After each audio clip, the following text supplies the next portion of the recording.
High বন্ধুরা, তোমরা দেখতে পাচ্ছ আজকে মা নোটে মাছ রান্না করবে। তো তোমরা ফুল ভিডিওটা দেখতে থাকো। চলো।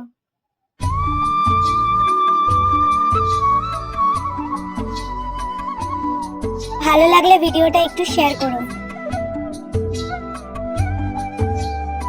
ভালো লাগলে অবশ্যই লাইক করো আর চ্যানেলটাকে সাবস্ক্রাইব করে দিও যদি নতুন হয়ে থাকো।